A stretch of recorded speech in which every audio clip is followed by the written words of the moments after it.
Rutherford Issues with Bryan Barrett on FM 101.9 and AM 1450 Murfreesboro, FM 100.5 Smyrna. Listen and watch at WGNSradio.com. Rutherford Issues is powered by Middle Tennessee Electric. Curious about electric vehicles? MTE's Drive EV program has resources to help you learn more. Visit driveev.com. State Representative Mike Sparks joins me here this morning, and special guest. So, Mike, so you're just loafing around and don't have anything to do now that session's over? You know, I brought you a cup of coffee, and I unfortunately spilled. Well, I brought you and me and spilled mine in the parking lot outside. But anyway, I noticed there was a drop in there. I took a little bit of yours. Shout out to Carson Guidry at McDonald's in Smyrna. Just very polite young man, and appreciate his work ethic over there. If you'll hold that just an inch further higher there, it'll cover your face. Oh, and we won't. Yeah. Okay. You might want to move it back. Anyways, Other way. But shout out to a young man, very polite and got a great work ethic. Just like me, right? Yeah, awesome. Warm and fuzzy. Fuzzy, yeah. Just huggable, you know. Yeah. How long have you been out of session here? A week. A week? Yeah. How's it feel? Busy. You know, man, it's a relief. I mean, it's stressful up there in Nashville. Can I ask a question about that? Very stressful. Why is it so fast? Why is it always we've got to get done by this date? And it seems like you don't have time to read bills, like the bus bill last year that messed up a lot of things and all that. I mean, I don't know. Well, I do think we go too fast. That's why I think we need more. Like just now with Dr. Krause and the two guests that you have, we were talking about dual enrollment, and she was telling me that some of the programs, well, here, I gave her my card, hey, follow up with me, and let's talk more about, because I want to improve on dual enrollment to relieve some of the overcrowding. And the sooner, in my opinion, we can get young students, whether they're in 11th grade or 12th grade, to get in the workforce or get into the TCAS, to get into MTSU or Motlow, it frees up seats in our schools. Because, we're, as everyone knows, we're busting at the seams. Our infrastructure is overwhelmed. Schools are overwhelmed. Jails are overwhelmed, and it's totally unsustainable. So we've got to come up with new creative ideas, new solutions for some of the problems we see today. It would seem to me that maybe it would be good to start the session, introduce all the bills that you're going to introduce, and then maybe take a little time to do research on those bills, talk with people in the community, take 2, 3, 4 weeks. We can definitely improve them. They want to limit some of the days that we're up there. We usually get it out at end of May or end of April, early May. But back years ago with the Democrats, they got out like June and July. But I think locally we should have more meetings, whether it's the Chamber of Commerce, whether it's MTSU, whether it's Motlow, whether it's meeting with Mayor Carr and Chairman Reed and Harris and others to discuss issues, or the school board. I always like the term Kaizen, and I got that from Nissan working out there, the Japanese management philosophy, which is constant and never-ending improvement. And the Japanese excelled under the leadership of the late Dr. Deming, who helped really transform their entire economy after World War II. I mean, it's a really amazing story of Deming's approach, and it's really just the relationship with Japan and America today is just almost like a God thing with all the turmoil that we went through. But the Japanese, they build a great product. We've got Nissan over here that's transformed lives, including mine and my relatives, and transformed our community. But it's constant and never-ending improvement. Government is broken. It's broken. It's broken at the local level, the national level, and I hate to say the state level, but we can really improve. That's why I like McDonald's so much. It's not they got a great hamburger, but the process. I use that app. I got that thing for $1.09, and sometimes I get stuff free because I get spilled half of it, but they're spilling it. But and I said this in workforce development meeting the other day with Department of Human Resources. I said I wish every young person, whether 15, 16, 17, could work at McDonald's or Kroger or Wendy's or Crystal's to learn the value of work. And that's what Dan McAnally is here today, talk about the Leader Meal and some of their programs that they're wanting to put together. Boy, it's almost like you've done this radio thing. That's what we call a segue. Is that good? Am I doing good? Well, that one time I hate. Is that some nice, encouraging words? Blind squirrels and acorns, right? Yes. That's well, what's that? The 5 love language. You ever read that? Yeah, I have. Have y'all really? Oh, Seriously? Yeah. That's a great book. Anyways, It is real. I mean, it really is real. And men, we don't ever take time to study that. Mine and my wife's are completely opposite, so that's why there's conflict. I bet yours is too. My wife's is, it is. In fact, we were fighting. I shouldn't tell you on the radio, but we were fighting yesterday, and how about some dirty laundry? I bought some roses. Here, I bought some roses for her earlier, but I was already there. They were there. They were easy to get to, and grabbed them, and they were a good deal. But little things like that tickles my wife, and my wife. Anyway, so she got mad at that. What did you? No, she was tickled. No, the last time you told me you bought her roses, you also bragged on the air about you got them discounted. Oh, I got a discount. Yeah, that's right. On the air. No, I had to pay full price at Walmart for these bad boys. All right. But anyway, it's a real issue that we just celebrated 36 years of marriage, and which is a miracle. My dad's married 5 times, but that's what segues into this program. At least I had a father who was there. He was difficult, but he drilled. He was military, so he drilled learning to work on cars, learning to be self-supported. You had to walk to work when I was 13 and 14 for $1.50 an hour. Those things really build character. Today's generation, I had somebody the other day at a chamber meeting didn't like what I was saying. I said, what are your solutions? She had 0. But the guy that was on the radio with me a couple of days later, he had solutions. He had a mentorship program. Spencer, I think I got his card. But anyways, today there's too many people griping, complaining, and there's people like Dan that want to do something about it. Well, tell me about, Dan, Men of Hope and your Leader in Me program, and kind of kick us off there with maybe an overview here of what you do.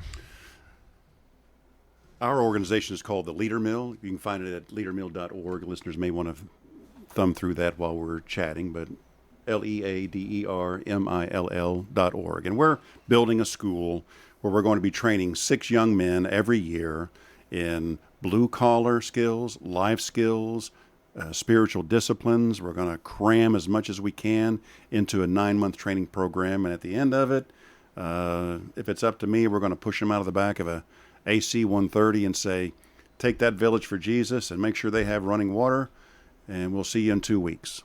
That's the Leader Mill in a nutshell. Yeah.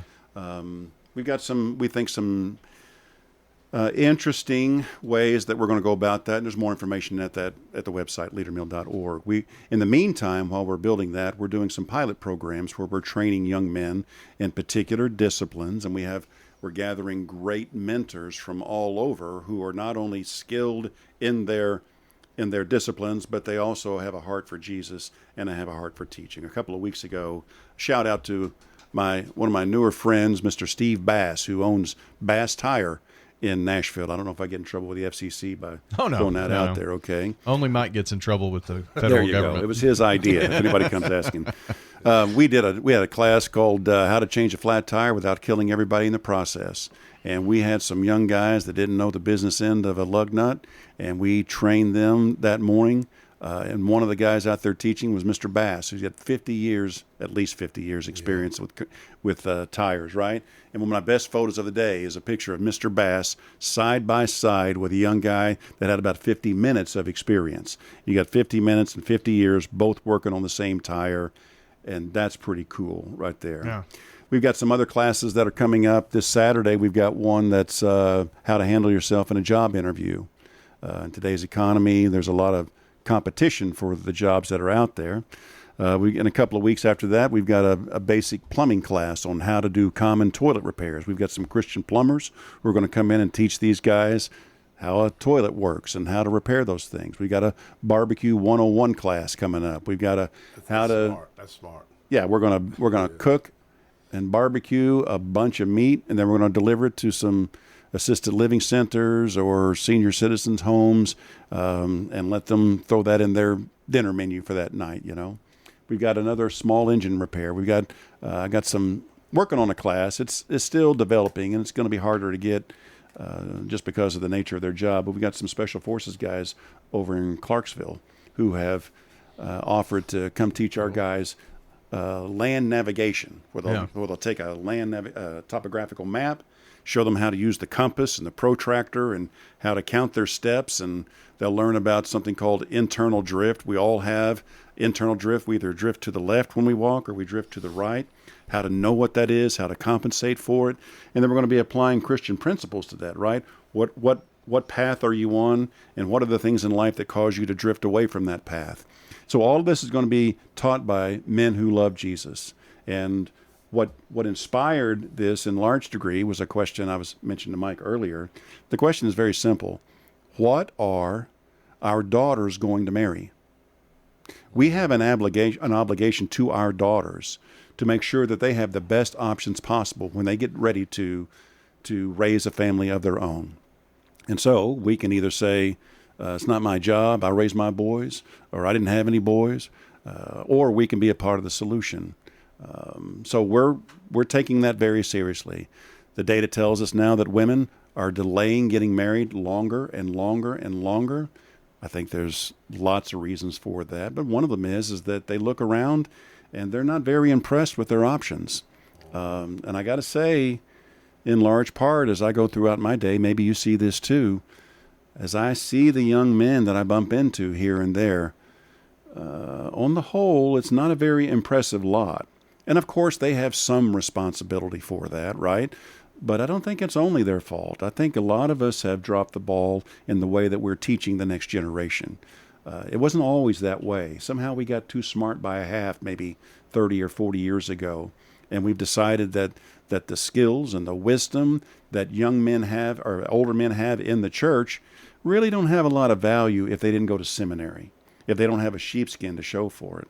And I disagree with that. I think that what we have learned over the last 30 or 40 years is that when we send our young people off 600 miles to some institution, some university, some college, almost never, not always, but almost never do they come back better off. It's not obvious to me that we are so deficient in the people around us that we can't have an impact in training our next generation, even if it is just training them before they go off to college. You know, Felicia said the same thing to Mike. It's not much to look at back in 36 years ago. But, dude, I had it going on, brother. Yeah. Did you? I really did, yeah, seriously. Mullet and all. I did. So nice he's also a self-proclaimed, used car guy. So you may get him to teach a class on how to pick the best used car. Okay, we're doing all right. Yeah. Well, if you go online, if you just Google how to inspect a used car, you'll see a video we produced probably 15 years ago. It's got 120,000 hits. But I had when we produced that, Ian and I that helped me. We had it was really females that would call us from North Carolina, Colorado. But it kind of tells you how to really not get ripped off. But I'm telling you, this stuff is really serious. I had I won't say which person this is, but I had a person of the day trying to kind of help, young person. It's got advanced degrees, put it that way, advanced degrees. Mm-hmm. And I wanted them to do a letter for me. Hey. Recommendation? No, a letter. Just write the address on a letter. Oh, okay. On an envelope. Okay.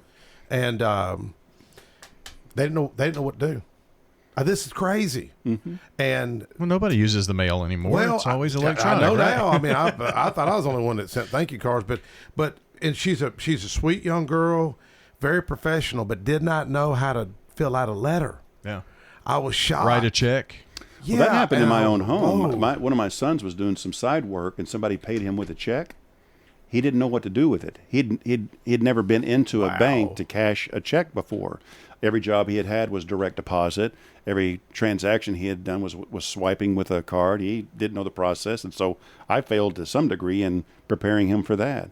But that is kind of a bygone era, the paying with the checks. I think I'm one of the few guys that still write checks. But it's still here. It's still something that you should know. But I mean, these are important skills. You mentioned the next few classes coming up. So do you sign up for all of them? Do you sign up on a case by case basis? And tell us about that and where these actually take place. We throw them up on the website a couple at a time. So right now we've got 3 classes up there that you can register for individually. Okay. Right. The one for this Saturday deadline is I think midnight tonight. Yeah. And we limit these classes. It's first come, first serve, no more than 6. Our mentor-student ratio will remain very, very low on purpose. Okay. 2 weeks after this Saturday is the plumbing class. You can still enroll for that. Leadermill.org, LeaderMill.org. And then the next one, the Barbecue 101, those 3 events are up on the website, and you can register for those. We have a $5 registration fee, which has nothing to do with anything more than measuring commitment, right? We're not going to abuse our mentors. We're not going to, and these guys take this stuff very seriously. They do a lot of preparation for these classes, and we're just not going to have them do all that prep and give up their Saturday. And then young men, not picking on anybody in particular, but I think you know what I'm talking about, just decide that they're too tired on a Saturday morning to show up. Yeah. So have a little skin in the game. Yeah, amen. Yep. You know, we did one for $10 and we got some pushback. And I just thought, okay, how about $8? Yeah. How about $6? How about $3.17? It has to be a non-zero number. I don't care what it is, but they have to have some skin in the game. Amen. And bring it in cash, not a card, right? Or pelts and skins. Yeah, We'd like to trade in beads as well, too. But look, here, and I'll throw this out. I know we're running out of time. I don't think it's possible to produce men, let alone good men or great men. I don't think it's possible to produce men if we insist on continuing to treat them like children. And having a young man go online and register is not an insurmountable task. I had got some pushback. I said, well, did you remind them? Did you send them a text? Did you send them a follow? And I say, no, they're grown men. If you're telling me that we have to employ those techniques as we do with children, then fine. Put their mother on the phone. Let me talk to mommy. Because mommy's going to be the one that's responsible for getting them out of bed on a Saturday. Mommy's going to be the one to putting up the $5. When they're 35. When they're 35. That happens. Now look, if we're talking about fourth graders, we would never dream of dealing with the fourth grader one-on-one for that rafting trip, right? We would want to go with the parents because they're children. No, when you're 18, it's about time to start taking care of yourself. And so you are required to register, and you are required to pony up the $5 or whatever it is. One quick thing, where are you doing these? In Smyrna. Okay. The classes happen at different locations depending upon the disciplines, right? Okay. We've got a rifle class that's coming up, which is a different class than a handgun safety, right? And that will be done not in a church parking lot or in my driveway. We'll do that out at a designated site. I scoped that out yesterday. But this next one coming up is at Hope Fellowship in Smyrna. Okay, very good. Okay, on Sam Ridley Parkway. You know, this year... not on Sam Ridley. It's on... Lee Victory. I passed HCR 131, which is about mentorship and the fatherless. And 90% of the men that's incarcerated today, which we're spending about $1.4 billion on, it's $1,400 million, are many... There's a direct correlation between lack of fathers. But I had lawmakers get up and speak about it. Had a black lawmaker get up, Antonio Parkinson, shared a story where he brought a gun to school when he was in high school. He was going to take out a guy. He said he ended up getting arrested. Somebody intervened. Somebody seen the gun. He got arrested. Somebody talked to him and influenced him. He went in the Marines. So here's a guy that's now productive versus if he would have shot and killed a kid, he'd probably served 10 years, had cost the taxpayers in juvenile custody, about $150,000 a year. Fiscal impact of that's $500,000. You know how many lobbyists are lobbying for this kind of stuff, Brian? Zero. And it really makes me sick because the media, Phil Williams never going to do a story on that. In fact, I called him out 5 times this year. I hope Phil comes at me with something sarcastic because that way maybe he will cover these issues. Because I'm telling you, Brian, I just got on the phone with a young guy. He's 30 years old. He's in L.A. at the Capitol. I said, man, I'm so worried about this nation, where we're going to be in 20 years. Kids can't afford a home. I mean, the infrastructure, we're overwhelmed with taxes. Look at Metro. They're going to run people out of Metro. They're going to come to this area. Then we're going to be run out. Then we're going to try to move somewhere. And it's really scary. And I challenge anybody that wants to debate me, any MTSU professors, Phil Williams, just let me know. I'll show up Tucker Theater and debate this. So thank you, Dan. Thank you, Brian, for the coverage on this. Absolutely. So the Leader Mill? Leadermill.org. Leader Mill, not the. No, leadermill.org. Okay. Yeah. Mm-hmm. I'll be sure to put that up on the podcast as well coming up here in just a few. Thank you both for being here. Thank you, fellas. All right. That's going to do it here for our show today. Again, the podcast will be up pretty shortly at WGNSradio.com under podcast and Rutherford Issues. So check it out there. Have a wonderful day, everybody. See you back here next time.